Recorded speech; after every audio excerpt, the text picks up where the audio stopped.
I now give the floor to His Excellency Ri Yong-ho, Minister for Foreign Affairs of the Democratic People's Republic of Korea.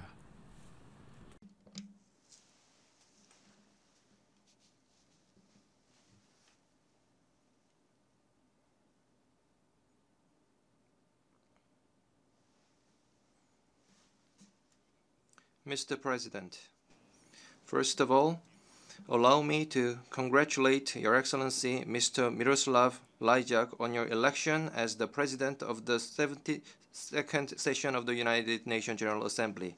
I look forward to successful outcome of the present session under your able guidance. Before going into the main points in my debate, I feel forced to make comments on the speech uttered 4 days ago by someone called the US President that rendered this sacred UN arena tainted. Since Trump uttered such reckless and violent words provoking the supreme dignity of the Democratic People's Republic of Korea at this very platform, I think it is fair enough for me to make a response in the corresponding tone. During his 8 months in power, he has turned the White House into a noisy marketing place full of crackling sounds of abacus beads, and now he has tried to turn the UN arena into a gangster's nest where money is respected and bloodshed is the order of the day.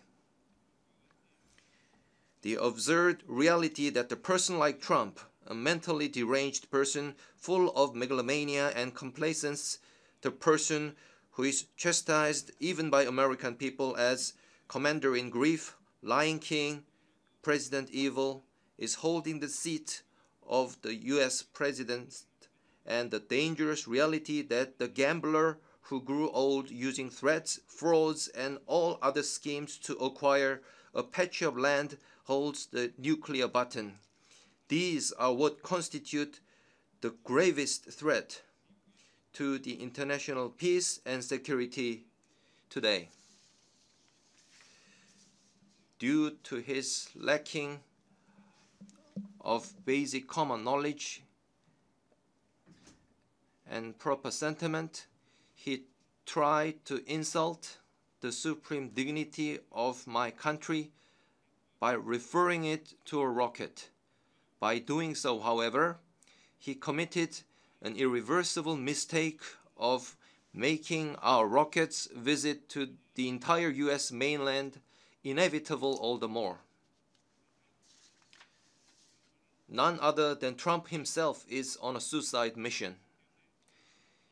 In case innocent lives of the US are harmed because of this suicide attack, Trump will be held totally responsible. The respected supreme leader of the DPRK, Comrade Kim Jong-un, stated, "As a man representing the DPRK and on behalf of the dignity and honor of my state and people and on my own, I will make the man holding the prerogative of the supreme command in the US pay dearly for his speech calling for totally destroying the DPRK." Trump might not have been aware what is uttered from his mouth, but we will make sure that he bears consequences far beyond his words, far beyond the scope of what he can handle, even if he is ready to do so. Mr. President, focusing on people, striving for peace and a decent life for all on a sustainable planet, this is the theme of the current session. For all countries and people to enjoy peace and a decent life, it is imperative to realize genuine international justice before anything else. Realizing international justice is one of the main missions of the United Nations.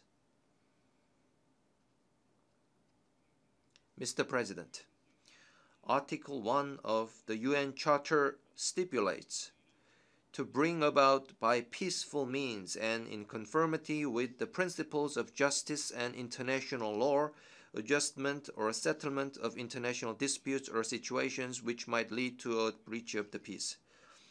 Due to high-handedness and arbitrariness of one particular big power, however, at present, the purpose and principles of the UN Charter and other established basic principles of international relations are now wantonly ignored in the UN arena. Abnormal acts justifying and legitimatizing high-handedness and arbitrariness and acts of violating truth and justice are connived at or tolerated. The most rampant violation of international justice can be seen on the Korean Peninsula. Unprecedented acts of injustice, such as imposing harsh sanctions on a victim for the reason that the victim chooses to stand up to the offender, are openly committed in the name of the UN. The essence of the situation on the Korean Peninsula is a confrontation between the DPRK and the US, where the former tries to defend its national dignity and sovereignty against the latter's hostile policy and nuclear threats. The United States is the country that first produced nuclear weapons and the only country that actually used it, massacring hundreds of thousands of innocent civilians. It is the US that threatened to use nuclear weapon against the DPRK during the Korean War in 1950s and first to introduce nuclear weapons into the Korean Peninsula after the war. The US started large-scale joint military exercises against the DPRK during the Cold War period and further increased their scope and aggressive nature after the Cold War, staging the exercises several times a year by mobilizing more of nuclear strategic assets. What else could be a bigger threat than the violent remarks such as pouring fire and fury, total destruction, coming from the top authority of the world's biggest nuclear power? The very reason the DPRK had to possess nuclear weapons is because of the US, and it had to strengthen and develop its nuclear force onto the current level to cope with the US. The US hostile policy and nuclear threats have continued over 70 years, and these have led the situation on the Korean Peninsula to a touch-and-go point. But in the United Nations, unjustifiable resolutions which illegalize justice as injustice are randomly adopted due to the high-handedness of the US. The respected Supreme Leader, Comrade Kim Jong-un, chairman of the State Affairs Commission of the DPRK, said, "International justice is never achieved by itself. It can only be achieved when the anti-imperialist independent countries are strong enough. Unless true international justice is realized, the only valid philosophical principle is that force must be dealt with force and nuclear weapons of tyranny must be dealt with nuclear hammer of justice." The possession of nuclear deterrence by the DPRK is a righteous self-defensive measure taken as an ultimate option pursuant to this principle. Recently, the DPRK has successfully conducted ICBM mountable H-bomb test as a part of the efforts to achieve the goal of completing the state nuclear force. With this, the DPRK has entered a phase of completing the state nuclear force in accordance with its line of simultaneous development of the economy and the nuclear force. Our national nuclear force is, to all intents and purposes, a war deterrent for putting an end to nuclear threat of the US and for preventing its military invasion. And our ultimate goal is to establish the balance of power with the US. Distinguished delegates of all countries attending this session are aware of the fact that the DPRK, unlike other nuclear weapon states, made public every time to the world the test process and its result in all stages of the development and advancement of its nuclear force. Since the war deterrent for safeguarding peace and security of the Korean Peninsula and the region is strengthened enough, the United States and its followers must now think twice before launching military provocation against the DPRK.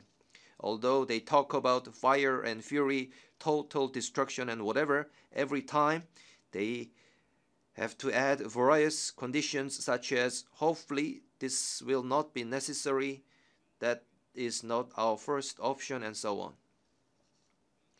Accordingly, we are convinced that peace and security of the Northeast Asia and the region as a whole have been as much consolidated. We do not need anyone's recognition of our status as a nuclear weapon state and our capability of nuclear strike. The ICBM, marked with sacred name of the DPRK, flew over the universe above the endless blue sky. The warhead of our rocket left its trace on the blue waves of the Pacific Ocean, and the tremendous explosion and vibration of the hydrogen bomb were recorded by this planet. Although our decision to possess nuclear weapons was an inevitable option forced by the United States, it resulted in our country achieving the status of nuclear weapon state and a rocket power, and this prestige has now become an immortal destiny of the DPRK. Mr. President, the failure of the United Nations in fulfilling its role in realizing genuine international justice is primarily related to the undemocratic old practices of the Security Council. It is none other than the Security Council which disregards the UN Charter from the very first article and only acts in pursuit of the will and interest of its permanent member states. It is not incidental that the issue on reform of the Security Council had already been decided in 1992 by Resolution 47/62 at the 47th session of the UNGA. Since then, the UNSC reform issue has been discussed at the UNGA every year during the past 25 years, but without any progress at all.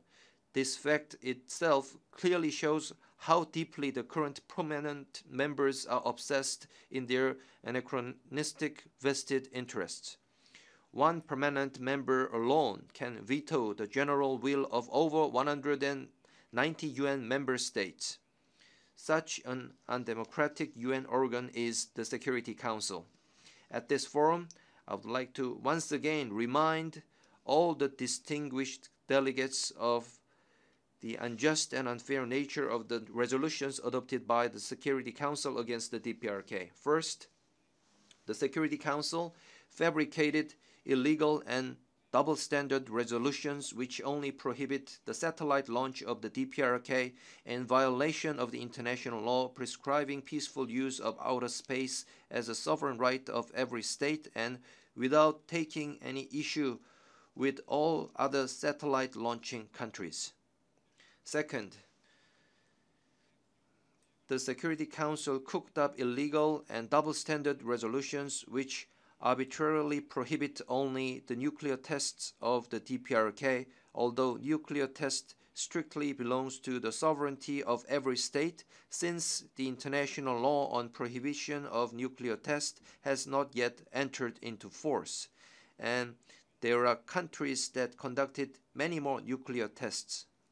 Third, the Security Council condemned the development of nuclear weapons by the DPRK as a threat to international peace and security, and on that basis fabricated illegal and double-standard resolutions in contravention of Article 51 of the UN Charter, which recognizes the right to self-defense of every state, and without calling into question the other countries that kept on developing latest nuclear weapons of various kinds.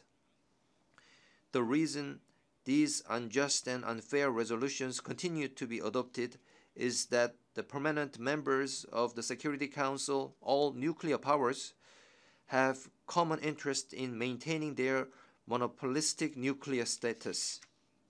The permanent members of UNSC are talking much about non-proliferation of nuclear weapons.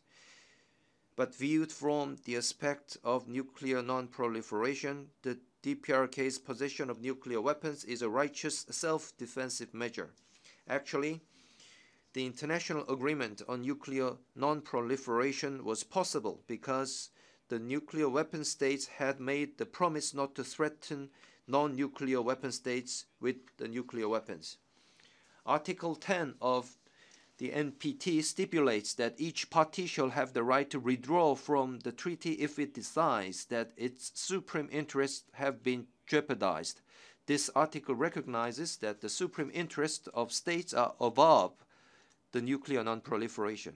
After all, the US itself impeded the international efforts for nuclear non-proliferation by not giving up the nuclear threat against the DPRK, but rather compelling the latter to possess nuclear weapons. This eloquently shows that the anti-DPRK resolutions are not based on any established principles and that they are nothing less than the products of undemocratic old practices of the Security Council and the conspiracy and collusion of the forces obsessed only in their vested interests. The US claims that the DPRK's possession of H-bomb and ICBM constitutes a global threat, even at the UN arena. But such claim is a big lie, which is just tantamount to the notorious big lie faked up by the US in 2003 about the existence in Iraq of weapons of mass destruction in order to invade that country. The Democratic People's Republic of Korea is a responsible nuclear weapon state. We will take preventative measures by merciless preemptive action in case the US and its vessel forces show any sign of conducting a kind of decapitating operation on our headquarters or military attack against our country. However, we do not have any intention at all to use or threaten to use nuclear weapons against the countries that do not join in the US military actions against the DPRK. The US is resorting to an intrigue of condemning the DPRK's nuclear possession as a global threat in order to find a pretext for coercing other UN member states into implementing the anti-DPRK sanctions resolutions. This is a sneaky and selfish attempt by the US to avoid its responsibility for the nuclear issue of the Korean Peninsula and to pursue its own interests by using and sacrificing other countries that have nothing to do with the issue. The DPRK government made a request to the UN Secretariat that a forum of international law experts be organized to assess legal grounds and lawfulness of the UNSC resolutions, but we have not heard anything from the Secretariat for 9 months already. Same is true of the fact that the DPRK made repeated requests to the United Nations Security Council to discuss the serious threat to the international peace and security posed by the aggressive and provocative US-South Korea large-scale joint military exercises, but these requests were never put on the UNSC agenda, rather turned down every time. The UN Charter stipulates that the members of the United Nations accept and carry out the decisions of the Security Council. If the resolutions on the DPRK adopted at the Security Council are truly lawful and fair, there will be no need that all US ambassadors abroad and even the President and the State Secretary turn out to coerce other countries into implementing the resolutions.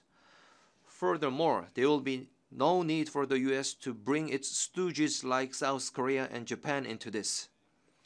The UN member states should not yield in to pressure of an individual big power in dealing with the UNSC resolutions, but make an independent judgment on lawfulness, impartiality, and morality of the resolutions and contribute to promoting reform of the UNSC by further raising their voices against high-handedness and arbitrariness.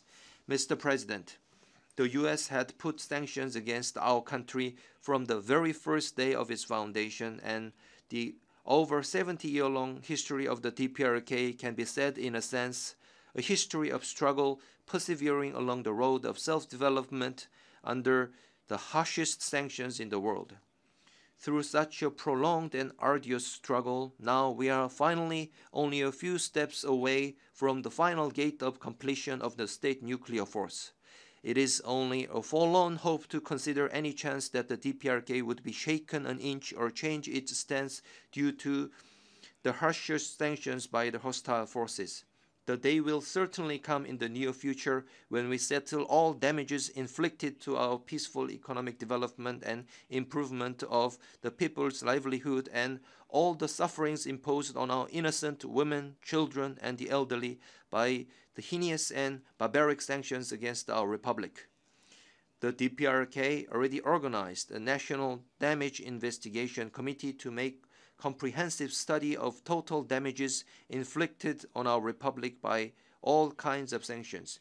This committee will thoroughly investigate and compile all physical and moral damages imposed upon the DPRK by the US, its followers, and also by those countries that submitted to the US coercion. When this racket of sanctions and pressure reaches a critical point, thus driving the Korean Peninsula into an uncontrollable situation, investigation results of this committee will have a huge effect in holding those accountable.